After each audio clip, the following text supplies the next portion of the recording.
आज की हमारी इस कहानी का नाम है लालची सेठ और हनुमान जी। एक मंदिर में एक ब्राह्मण रहता था जो दिन रात भगवान की सेवा में लगा रहता था। ब्राह्मण की एक पुत्री थी, रूपवती। ब्राह्मण रोज सवेरे उठकर भगवान की पूजा पाठ में लग जाता। रूपवती की भी भगवान में बड़ी आस्था थी। बचपन से ही वो भगवान की भक्ति में लग गई। भगवान के लिए फूल व पूजन सामग्री एकत्रित करना उसी की जिम्मेवारी थी।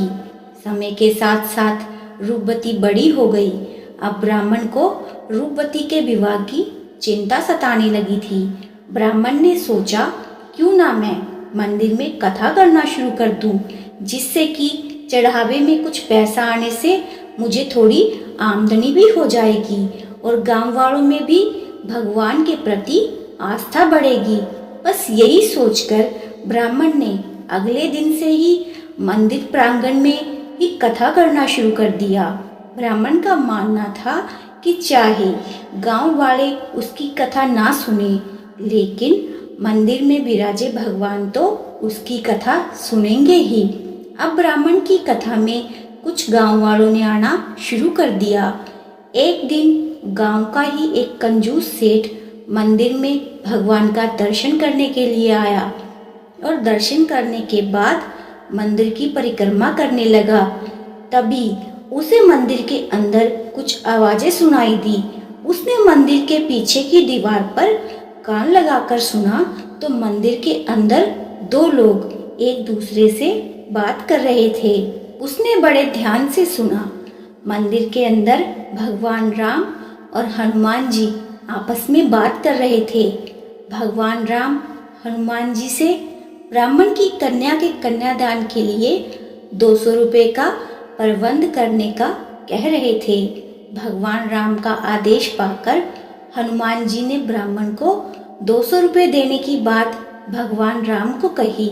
सेठ जी ने जब भगवान राम और हनुमान जी की बात सुनी तो कथा के बाद वो ब्राह्मण से मिले और कथा से होने वाली आय के बारे में पूछा।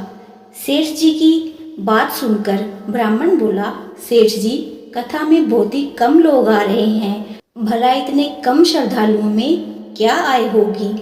सेठ जी ने ब्राह्मण को आश्वासन देते हुए कहा कि आज कथा में जो भी आए हो ब्राह्मण उन्हें दे दे। इसके बदले में सेठ जी ब्राह्मण को 100 रुपये दे देंगे। ब्राह्मण को भला क्या एतराज होता। उन्होंने सेठ जी की बात मान ली।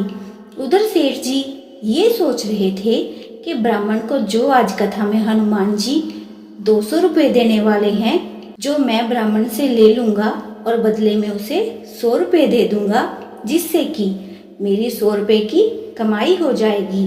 शाम को कथा समाप्त होने पर सेठ जी ब्राह्मण के पास आए।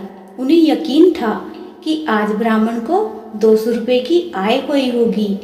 ब्राह्मण सेठ जी को देखते ही सेठ जी के पास आया और बोला, सेठ जी, आज तो काफ़ी कम भक्त आए थे, जिससे बहुत ही कम आय हुई है। बस 10 रुपये ही इकट्ठा हो पाए हैं। सेठ अब करता भी क्या।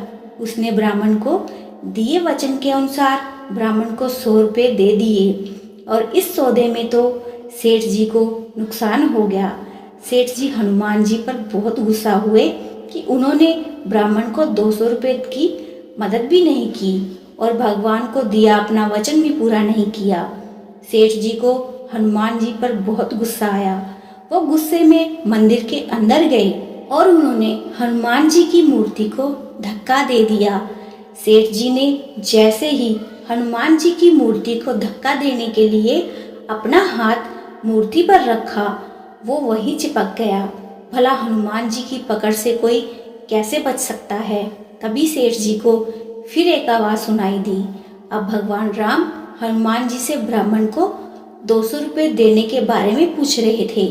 भगवान राम का आदेश सुनकर हनुमान जी बोले, प्रभु, 100 रुपये की मदद तो हो गई है, बाकी बचे 100 रुपये के लिए सेठ जी को पकड़ के रखा है।